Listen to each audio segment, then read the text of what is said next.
Մի փոքր, բայց կարևոր հաղթանակի մասին եմ ուզում պատմեմ։ Անցած մայիսի 16-ին Երևանի պետական համալսարանի 106-րդ տարեդարձի օրը եթերում հարցազրույցի ժամանակ շնորհավորելով Երևանի պետական համալսարանի տարեդարձը քննարկեցինք որոշ իրողություններ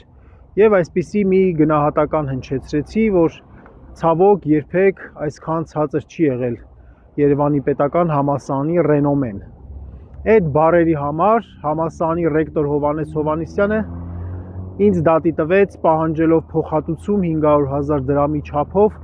իբրև թե ես համալսարանին վիրավորել եմ եւ զրպարտություն է իմ ասածը եւ համալսարանի համբավին վնաս եմ հասցրել, դրա համար փոխհատուցում։ Այս ամիսների ընթացքում դատական գործընթացը ընթացավ եւ օրեր առաջ դատարանը որոշում կայացրեց, որ անհիմն է Երևանի պետական համալսարանի ռեկտորի պաշտոնը զբաղեցնող մարդու այդ դատական հայցը, որով փաստորեն նա հանդես է եկել ամբողջ Երևանի պետական համալսարանի անունից, պաշտոնապես ԵՊՀ-ն է էլի ինձ դատի տվել։ Սա իհարկե ամոթ է եւ խայտառակություն է։ Քիչ չէ, որ ինձ հեռացրեցին համալսարանից տարիուկես առաջ անհիմն ապօրինի ձևով, հիմա էլ ազատ խոսք ասելու համար, գնահատական կարծիք արտահայտելու համար դատի են տալիս։ Դատի են տալիս նպատակը լրացնելն է, որ համալսարանի դասախոսը, համալսարանի ուսանողը այս իմ օրինակը տեսնելով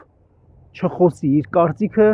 չարտահայտի, այդ թվում հրապարակային, որովհետև հասարակական հանրային ինստիտուտ է Երևանի պետական համալսարանը, ինչ որ մեկի ընտանիքը ես չեմ մտել եւ այդ գնահատականը, երբ որ ես տվել եմ ասելով, որ ցավոք այսքան ցածր չի եղել ռենոմեն,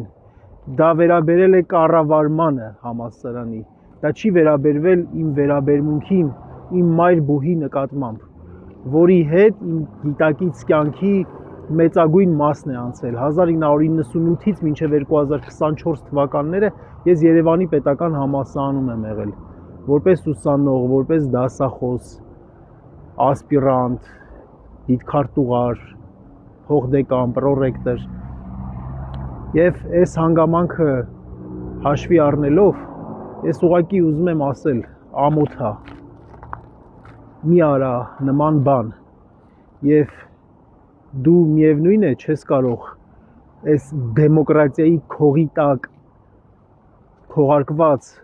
քայլերով չես կարող մարդկանց չափավոր եւ ազատ խոսքը լրացնես։ Իսկապես ամոթ է մի արա նման բան։